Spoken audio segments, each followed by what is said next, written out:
Bonsoir à toutes et tous.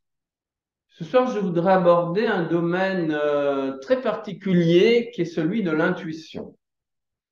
Alors déjà, l'intuition euh, est de toutes les perceptions la moins travaillée par les êtres humains. Si on prend par exemple la croix de Carl Gustav Jung, il distingue quatre axes fondamentaux.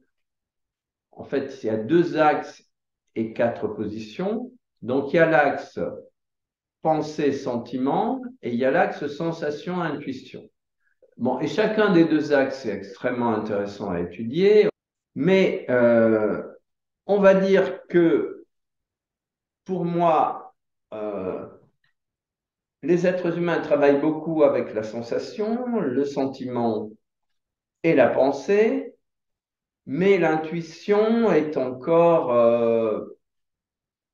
un outil qui se développera beaucoup plus dans le futur.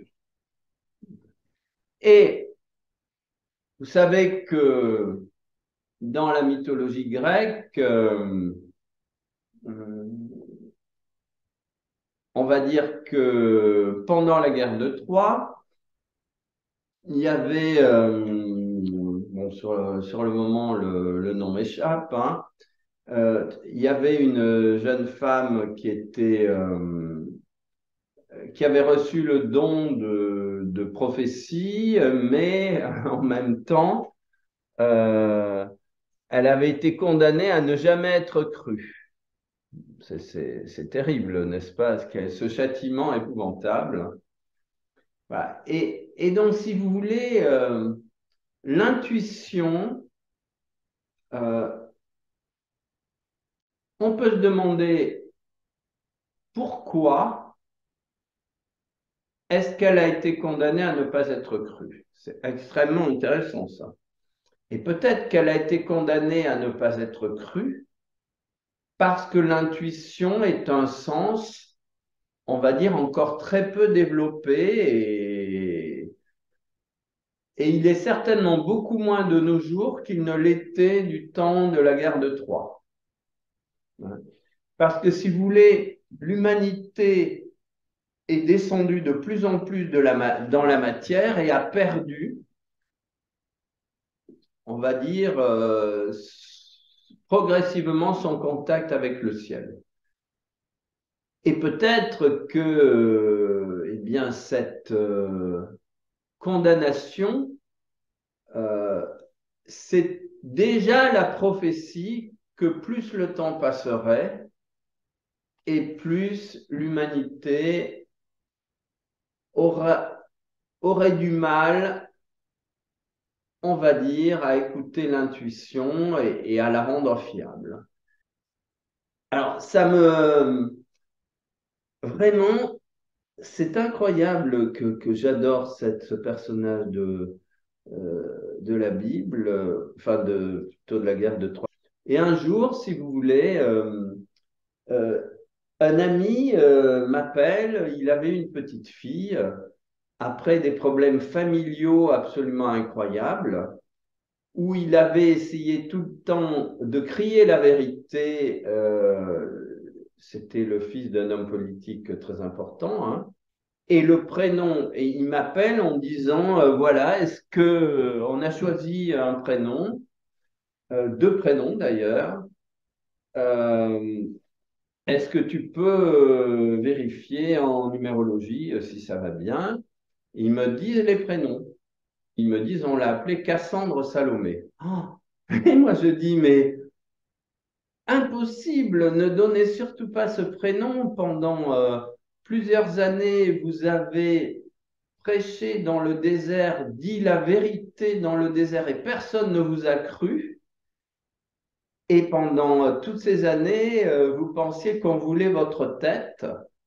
Voilà. Et alors, ça a été une révélation terrible. Pour eux, évidemment, ils ont compris, ils ont changé les prénoms de l'enfant. Voilà. Mais donc, pourquoi est-ce que Cassandre a euh, été condamnée à ne pas être crue? Voilà. Et si vous voulez, nous avons le devoir d'être vigilants par rapport à la façon dont fonctionne notre intuition. C'est-à-dire que quand il s'agit, dans le travail que nous faisons par exemple, nous nous promenons sur la planète, nous avons des images dans des lieux où nous nous projetons, hein, eh bien, on ne risque pas de provoquer des difficultés aux gens en racontant ce que l'on voit. De la même façon, l'intuition qui nous concerne, nous, eh bien, c'est très bien et on peut raconter des intuitions lorsqu'elles euh, lorsqu'elles nous concernent. Mais dès qu'on aborde les intuitions que l'on a sur d'autres personnes, alors là, il faut être extrêmement vigilant parce qu'on peut provoquer des désagréments très forts chez les personnes et on peut les tromper. On les trompe quand on se trompe. Hein? L'intuition, il y a deux formes d'intuition. Il y en a une qui concerne le passé et l'autre le futur. Alors, l'intuition qui concerne le passé, euh, ça va être de dire aux gens, voilà, raconter aux gens leurs incarnations passées. Il y a des modes, il y a des moments où c'était très à la mode, ça. Voilà, et ça peut être extrêmement, extrêmement dangereux. Je me rappelle aussi, j'étais tout jeune, j'étais allé faire un voyage aux États-Unis. Et avant de partir, j'avais rêvé que j'allais à Phoenix, en Arizona, qu'il était très important que j'y aille parce que j'avais vécu à une époque lointaine à Phoenix. Bon. Donc, en fait, la vision avait été très claire. J'avais dormi avec un livre d'Edgar Cayce, Vision de l'Atlantide, sur l'oreiller avant de faire le voyage. Et, euh, et en fait, Euh, pendant la nuit, j'ai rêvé que j'avais fait partie d'un groupe qui, 28 000 ans avant Jésus-Christ, lors du deuxième effondrement de l'Atlantide, avait fui l'Atlantide avant que des hommes s'effondrent et était allé se réfugier à Phoenix, en Arizona, avec ce qui est maintenant Phoenix, en Arizona. Bon, premièrement, j'ai raconté ça à personne, ça me regardait. Et même si je l'avais raconté aux autres, ça n'aurait en aucune façon mis quiconque en danger. Le pire, c'est que les gens auraient dit, il est complètement cinglé celui-là, c'est là à peu près, je risquais plus que les autres, si vous voulez. Et donc, je me retrouve à Los Angeles, et à Los Angeles, l'ami chez qui j'étais reçoit un téléphone d'une amie à elle qui habitait Phoenix, en Arizona. Et donc, après quoi, mon ami me dit, tiens, j'ai reçu un appel d'une amie qui a longtemps vécu en France. Tiens, peut-être que tu la connais. Elle me dit son nom et je l'avais connue très très bien. Du coup, mon ami la rappelle, me la passe et elle m'invite à Phoenix, en Arizona. Du coup, bien sûr, je pars à Phoenix, en Arizona. Et là, des choses extraordinaires se sont produites. Euh, On est allé se promener dans le désert, par exemple. Euh, Pendant tout le temps où on se promenait dans le désert, il y avait un aigle au-dessus de notre tête. Voilà. Et elle me disait, c'est extraordinaire parce que je viens avec des groupes spirituels souvent médités, il n'y a jamais d'aigle au-dessus de notre tête. Et en plus, un sentiment de familiarité. Je retrouvais mon chemin dans le désert. Bon, c'est pas un désert comme en Afrique, c'est plein de cactés, de plantes magnifiques, de fleurs, d'oiseaux. C'est extraordinaire, le désert d'Arizona. Hein, il y a plein d'oiseaux-mouches de toutes les couleurs. Enfin, c'est superbe. Mais j'avais ce sens de l'orientation que normalement je n'ai pas. Et j'étais chez moi, je connaissais le désert d'Arizona. Et il s'est encore passé d'autres choses, mais je ne vais pas m'étendre. Mais cette femme me dit, tu sais, il y a 20 ans, j'ai rencontré une voyante en France et elle m'a fait des prédictions. Et elle m'a dit, si je me souviens bien, tu as encore 30 ans à vivre.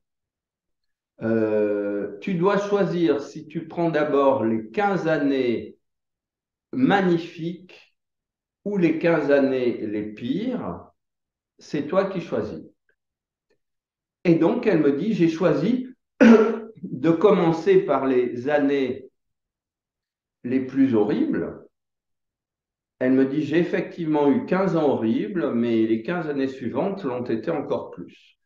Moi, je me disais, mais comment peut-on se laisser à ce point influencer par n'importe qui? Voilà, c'était quelque chose de complètement fou pour moi. Mais on voit là la puissance de détermination que l'intuition, entre guillemets, peut avoir sur les autres. Mais il est très possible que la personne qui avait cette intuition y croyait vraiment, était sûre de ce qu'elle racontait.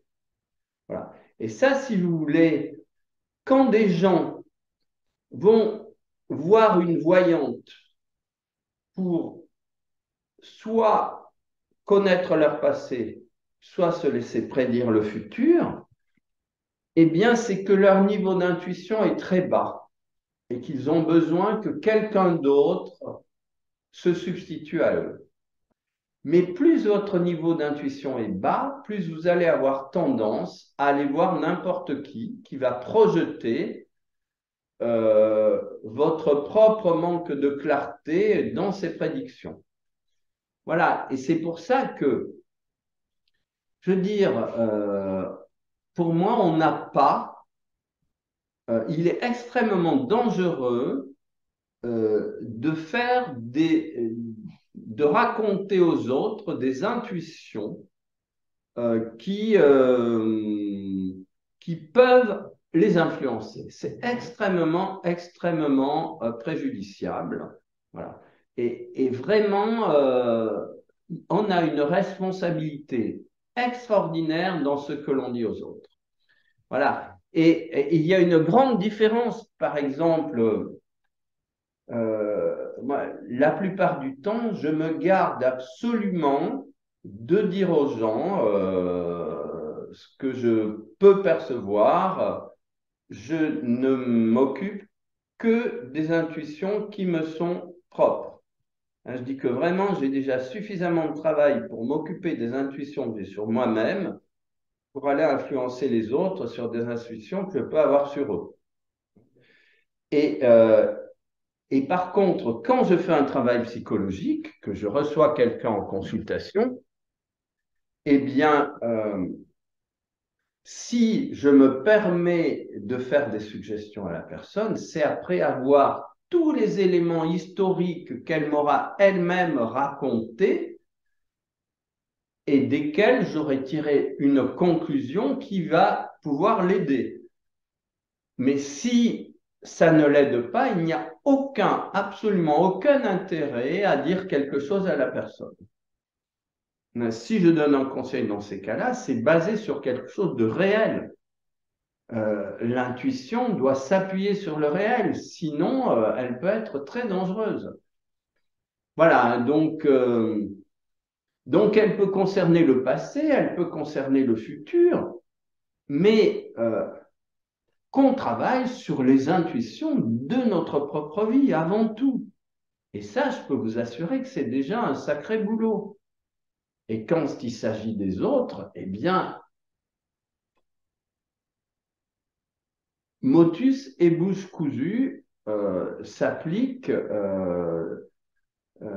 quand ça concerne directement les autres. euh, on fait attention. Bon, après, quand c'est ça, ce sont des visions relatives à des situations de rêve éveillé, eh bien très bien, parce que c'est une perception personnelle que les gens peuvent prendre ou ne pas prendre. Hein, là, il n'y a pas d'impact. Voilà, donc je voulais vraiment dire à quel point c'est important et peut-être qu'une autre fois, on pourra travailler sur comment développer l'intuition. C'est un autre chapitre de cette question, mais avant, savoir comment l'utiliser, dans quelles conditions l'utiliser, c'est vraiment important aussi. Voilà, je vous remercie infiniment. Et voilà, et merci de partager, de commenter et puis de vous abonner si ce n'est pas déjà fait. Merci beaucoup.